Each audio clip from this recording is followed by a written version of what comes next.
오늘 한국교회와 목회자에게 물어본다, 이 제목을 가지고 말씀을 드리도록 하겠습니다. 이 한국교회가 왜 이렇게 오늘날 정말 부패되고 타락되고 이 모양이 되었는지, 또 목사님들이 또 부정목회와 많은 것으로 인해서 세상으로 인하여서 인정을 받지 못하고 신뢰를 받지 못하게 되었는가, 이 문제를 오늘 다루려고 합니다.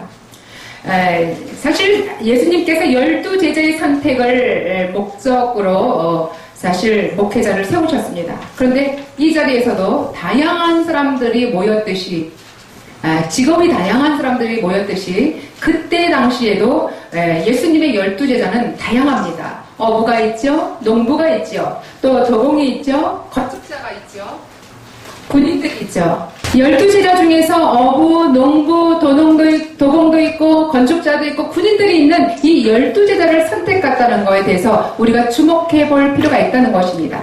오늘 이 자리에 앉으신 저와 여러분 속에서도 직업이 다양하게 있다는 거예요. 그 직업이 다양한 사람들을 불러서 누구는 호미매다가 오고, 누구는 쟁기 달다가 오고, 누구는 노래 부르다가 오고, 누구는 춤을 추다가 오고, 이 장소에 여러 가지의 모양새로 이 자리에 나왔습니다.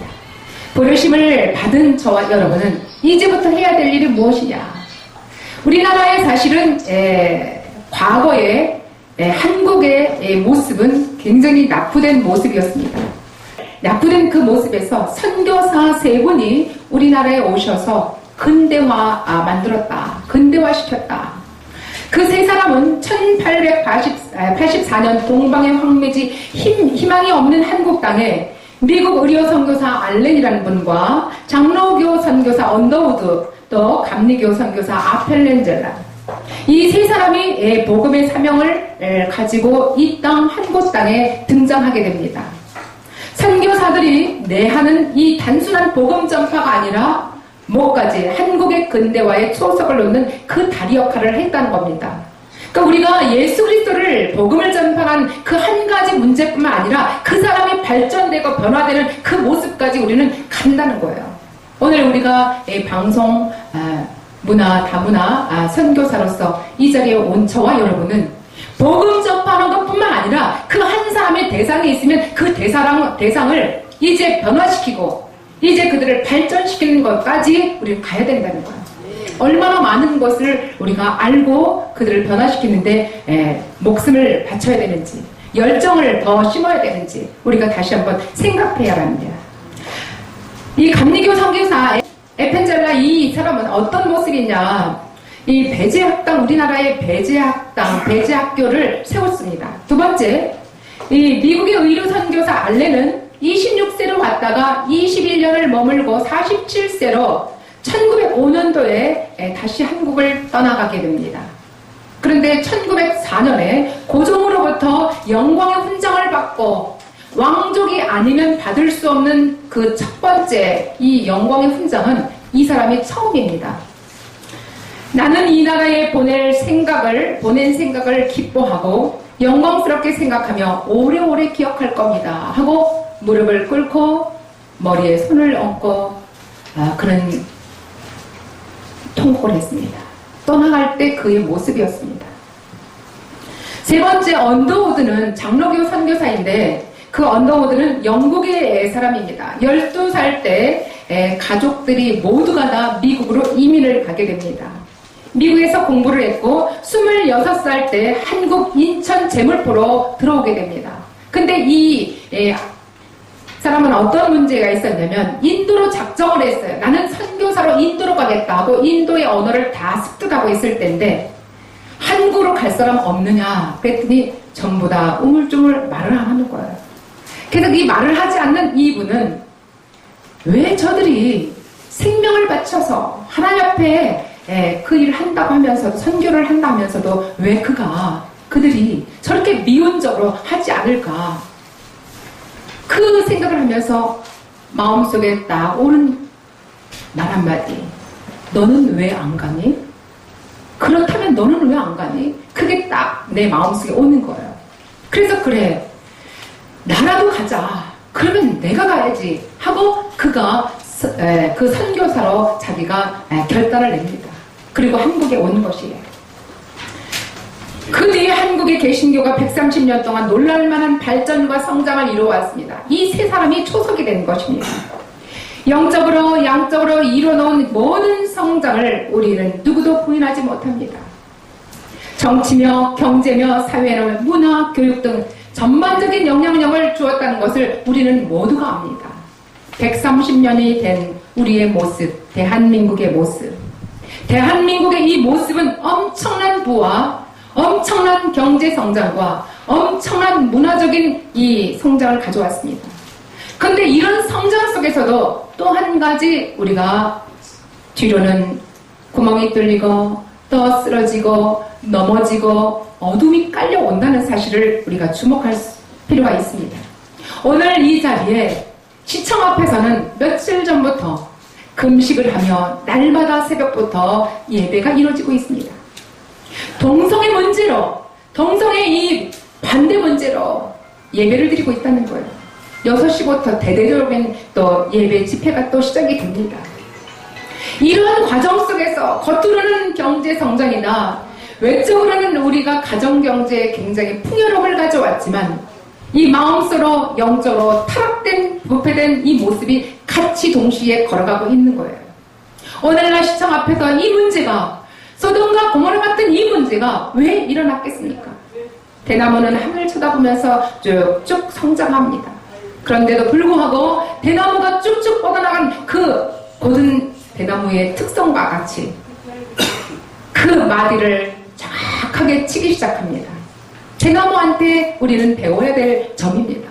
고든 그 대나무가 하늘을 향해서 올라가는데 정확하게 마디를 쳐가면서 올라가는 그 대나무에서 대쪽 같다 하는 우리 단어가 생각이 나죠. 사람이 대쪽같이 옆으로나 앞으로나 뒤로나 보아도 사면이 우겨쌈을 당해도 대쪽 같은 사람은 이겨나갈 수 있는 그 믿음이 그와 함께하고 있다는 것입니다. 아멘. 오늘 현실적인 상황이 이렇게 교회 안과 밖에서 한국교회를 걱정하는 소리가 높아져 가고 있음을 우리는 누구도 부인할 수 없습니다. 다 인정한다는 것입니다. 창조주의 뜻을 밝혀 밥 먹듯이 준행하겠다고 우리는 결단하면서도 정체성과 사명감이 분명해야 될 우리 인생임에도 불구하고 우리는 날마다 주님을 사모한다 하면서도 잊을 때가 얼마나 많이 있습니까? 여러분, 어느 시간에도 주님 나의 구주이시며 주님 때문에 내가 오늘 이 사역자가 되고 사명의 길을 걸어갑니다. 늘 자기가 결단하고 선포하면서도 우리는 날마다 무너지고 쓰러지고 이 질그릇과 같이 넘어지는 우리의 인생을 우리는 실토할 수밖에 없습니다. 이제 교회가 급히 달려가던 성장을 멈추고 심각한 이 침체와 늘 위기에 놓여 있다고 볼 수 있습니다. 빠른 속도로 이 활발한 양적 부흥과 발전을 멈추고 이제는 지나온 과거를 꼼꼼히 살펴보면서 잘못을 추정해야 할 때다. 이제 잘못을 수정해야 될 때다. 이제 성장하는 것이 문제가 아니라 급성장하는 것이 문제가 아니라 이제는 성장을 잠깐 멈추고 나를 바라보며 내 주변을 바라보며 내 나라를 보며 이제 내 신앙 점검을 철저하게 해야 될 이 시기가 왔습니다. 그 문제 해결책을 내놓아야 할 때가 왔는데 우리가 다시 한번 이 문제를 이제 해결하고 나가기를 원합니다. 아멘. 이제 우리가 이제 해결을 해야 되는데 어떻게 해결해야 될까? 분명히 그 문제 해결은 있습니다. 그 문제 해결을 우리는 걸어가면서 이제 하나씩 짚어보도록 하겠습니다. 첫 번째, 땅이 그 위에 자주 내리는 비를 흡수하여 밭 가는 자들의 쓰기에 합당한 채소를 내면 하나님께 복을 받고 하늘에서 내리는 우리의 심령이 하늘에서 내는 말씀을 이제 제대로 흡수해야 됩니다. 그리고 맡기는 자들의 쓰기에 맡기는 자들이 누구입니까? 맡기는 자들이라는 것은 하나님께서 쓰시기에 우리 목회자들, 사명자들을 두고 말씀하십니다. 이 사명자들을 쓰기에 합당한 채소를 내야 되는데 합당한 채소 열매를 내느냐? 여러분 주변에 열매를 낼 수 있는 나로 인하여서 하나님께서 나에게 사명자로 부여 주셨는데 나로 인하여서 과연 내 주변을 보니 내 삶을 보니 내 목회 현장을 보니 정말 합당한 채소를 맺었는가? 하나님께 그 사람은 합당한 채소를 맺은 자는 하나님께서 복을 내려주시고, 하늘에서 복을 내려주시고, 영혼의 복을 내려주시고, 또 육신의 복을 내려주시고, 삶 속의 복을 내려주시고, 또 그의 사역의 복을 내려주시고, 이 과정입니다. 또 히브리서 6장 8절에 보니까 만일 가시와 엉겅퀴를 내면 정반대입니다. 가시와 엉겅퀴를 내면 시련과 연단이 오면 버림을 당하고 얼마나 무섭습니까? 징계와 처벌을 당하고 저주함에 가까워 그 마지막 불사름이 되리라. 형벌이 있으리라. 심판이 있으리라. 여기에서 이 대목을 가지고 가슴이 덜덜 떨려야 됩니다. 하나님께서 쓰시기에, 하나님 보시기에 우리 사명자를 세우셨는데 이 사명자들이 합당한 채소를 맺어야 되는데, 여러분이 직업이 무엇인지, 여러분이 어느 곳에서 여러분의 사명자로 일하든지 그 장소에, 그 자리에 합당한 채소를, 합당한 열매를 맺어야 되는데 그 열매를 맺지 못할 때는 하나님께서 형벌을 내리라, 심판을 내리라, 징계를 내리라. 전 이 대목에서 얼마나 가슴이 덜덜 떨리는지.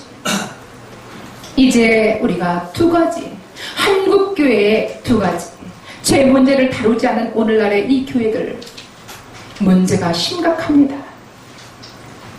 축복만 다루고 기복신앙으로 부만 다루고, 이 문제가 오늘날 한국교회를 다시 무너지게 했다는 것을 우리는 알 수 있습니다. 오늘날 교회에서 근본적 이 죄 문제를 다루지 못함을 오늘 이 시간 회개해야 됩니다. 이제는 한 사람 한 사람 이 상호관계, 서로 관계 속에서 서로 질책하며 서로 시기질투하지 않으며 이제 하나로 똘똘 뭉쳐서 너와 나의 이 손을 붙잡고 걸어가야 되는데 무조건 우리는 회개해야 된다. 회개하기 전에는 이것저것 따지지 말자, 도전하지 말자, 묻지도 말자, 따지지도 말자, 그냥 무조건 회개하는 것입니다. 주님, 내가 말씀에 합당하지 못한 나의 마음을 회개합니다. 오늘 이 시간도 말씀에 합당하지 못한 나의 삶을 회개합니다. 말씀에 합당하지 못한 아버지 뜻에 합당하지 못한 나의 사역을 회개합니다. 오늘 내 사역 중에 주님 은혜로운 하나님의 은혜의 단비를 내려주시옵소서. 교회와 개인의 그 영적인 성숙을 이제 한 걸음씩 한 걸음씩 옮겨갈 터인데, 세상의 모습이 교회에서도 똑같은 현상으로 전혀 구별할 수 없으니 오늘 이 시간 회개거리입니다. 안타까운 이 모습들을 우리는 다시 한번 생각해 봅시다. 이 땅에서도 이루어지기를 원합니다. 주여, 하늘에서 이루어지듯이 이 땅에서도 이루어지기를 원합니다. 주기도문의 그 고백입니다. 저 하늘에서 아버지의 뜻이 나의 이 심령 속에 이루어지기를 원하고, 나의 삶 속에 이루어지기를 원하고, 나의 이 사역 속에 이루어지기를 주의 이름으로 기도합니다. 오늘 이 시간 여기에 모인 저와 여러분은 바로 마음을 합쳐서 이 기도를, 이 회개 기도를 해야 될 줄 압니다. 오늘날 현실 앞에서 정의와 공의를 외쳐내고 있습니다.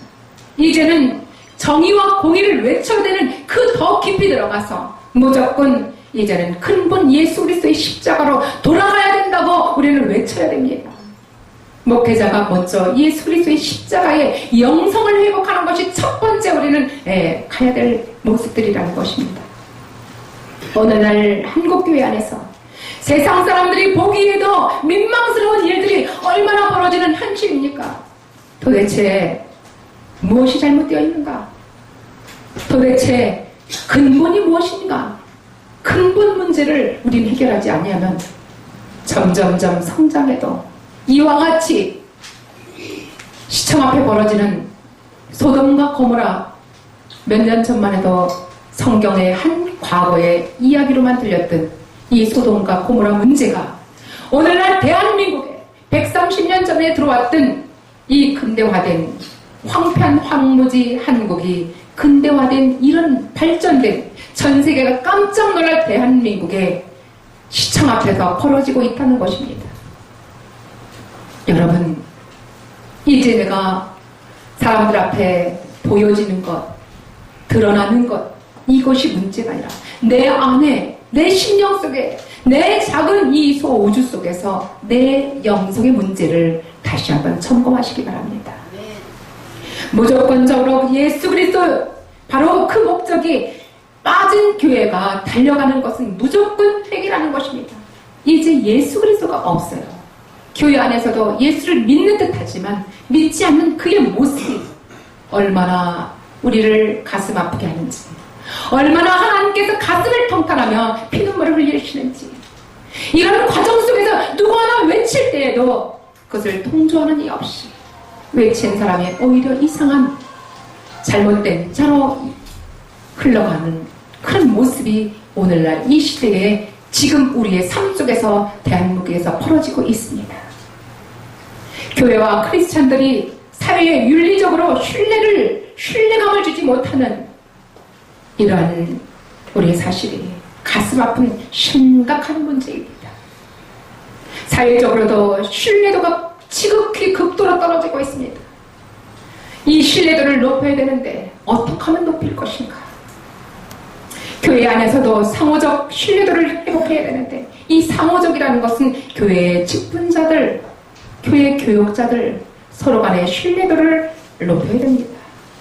그러려면 무조건 내가 잘못했어, 내가 내 탓이야, 내가 정말 미안하구나, 내가 잘못했어, 이것부터 들어가지 않으면 너는 왜 그런데 따지고 들어가면 전혀 회개가 없다는 것입니다. 무조건 내가 조금이라도 잘못이 있다면 무조건 내 탓이야, 내 잘못이 하고 해야 상호적 이 신뢰도를 우리가 회복할 수 있습니다. 예수 그리스도의 근본 원인입니다. 영적 지도자들의 영성 회복으로 이어나가는 이 길밖에 없다는 것입니다. 두 번째는 성도들이 복받아야 하나님께 영광이 된다는 이 기복신앙의 문제였습니다. 처음에는 그것이 정말 하나님의 영광인 줄 알고 모두가 다 100% 열심히 내가 돈 벌어서 주님께 바쳐야지, 열심히 내가 돈을 많이 벌어서 하나님께, 교회에 또 내가 교회를 크게 세우고 교회에 헌물을 드리고 11조를 드리고 감사원을 드리고, 그래서 무조건 물질 문제로 들어갔습니다. 그런데 이 물질이 들어가면서 하나님의 뜻에 바르지 아니하게 물질을 벌므로 인해서 그 부정부패 속에 그 돈 번들을 교회로 투입하기 시작했습니다. 썩은 사과 하나가 5개의 온전한 사과를 썩히는 것처럼 부정부패 속에 그 더러운 돈들이 교회 안에 침투되게 있었습니다. 세상의 프로그램들이 이제 사회에서 이제 교회로 들어오기 시작했습니다. 세상 것에서 이제 아름답고 화사하게 빛나는 다이아몬드 같이 번쩍이는 것들이 교회로 들어오기 시작했습니다. 여러분, 이것들이 이제 교회에 순결하고 교회에 순수하고 하나님의 섬기는 그 근본 예수 그리스도를 밀어내기 시작했습니다. 예수님은 점점 화려한 것에, 드러나는 것에, 물질에, 프로그램에 밀려나기 시작했습니다. 여러분, 교회는 어떻습니까? 오늘 시간 여러분 사역자들이 여러분의 삶 속에, 사역 속에는 어떻습니까? 이런 모습들이 많이 있지 않습니까? 정말 가슴이 아픕니다. 정말 아버지의 마음을 통탄할 문제인 것입니다. 십자가의 죽음 사건을 인정하고 구원받은 우리는 십자가의 그 구원 사건 속에서, 예수 그리스도 바로 그 죽음 사건 속에서 구원받은 우리는 이제 구원받은 우리의 이 모습은 내가 세상에 나가서 빛과 소금의 역할을 잘 감당해야 될 터인데 그 역할을 하지 못하는 우리의 모습, 빛이 없어지는, 소금이 소금 맛을 내지 못하는, 길거리에서 지나가는 사람들로 인해서 전부 다 팔피울 가리는 그런 모습이 되고 말았습니다. 교회 안에서 예전에는 목사님, 장로님, 권사님 하면 정말 우러러봤습니다. 그런데 지금은 목사란 말이 안 나와. 그냥 누구입니다. 장로라는 말이 얼굴이 빨개져 말이 안 나와. 예전에 어떤 큰 교회 큰 사건이 첫 번째 일어났을 때 그 권사님이 어느 교회 권사님이다 말을 못했어요. 왜? 그 교회라고 하면 얼굴이 빨개져 화끈거렸기 때문이에요. 제 주변에 그런 모습의 권사님이 계셨습니다. 교회의 외적 성장과 직분자들 속에서 나타나고 있던 이 안타까운 사실들을 생각하면서 세상보다 더 무너지기 힘든 교회의 정치, 권력과 명예와 이 바벨탑들이 믿음 없는 세상에서 볼 때는 어떤 모습입니까? 이제 첫 번째, 죽음의 십자가를 우리는 생각해야 된다. 이제 십자가의 죽음이 있다. 이것을 믿어야 됩니다. 두 번째는 생명을 위해서 영적인 과정이 있다.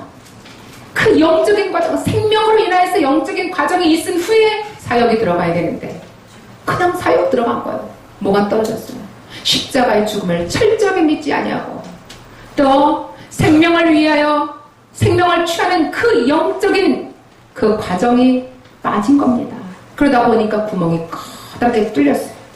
오늘날 이 모습이 바로 구멍 뚫린 교회의 모습, 구멍 뚫린 우리 사역자의 모습, 구멍 뚫린 이 성도의 모습 속에서 세상의 지탄에 받는 우리 대상자가 한국 교회와 한국의 목회자 성도들이 되어가고 있던 과정입니다.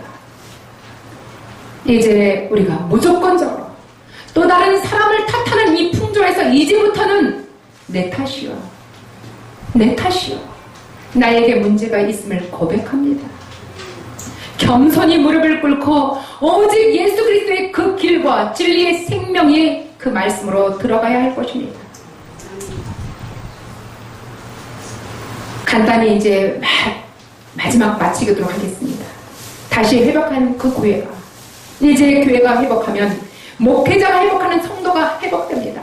목회자가 회복되면 성도가 회복되고, 성도가 회복되면 가정이 회복되고, 가정이 회복되면 이 사회가 회복되고, 내 나라, 내 민족이 회복되는 귀한 역사가 벌어질 줄 믿습니다.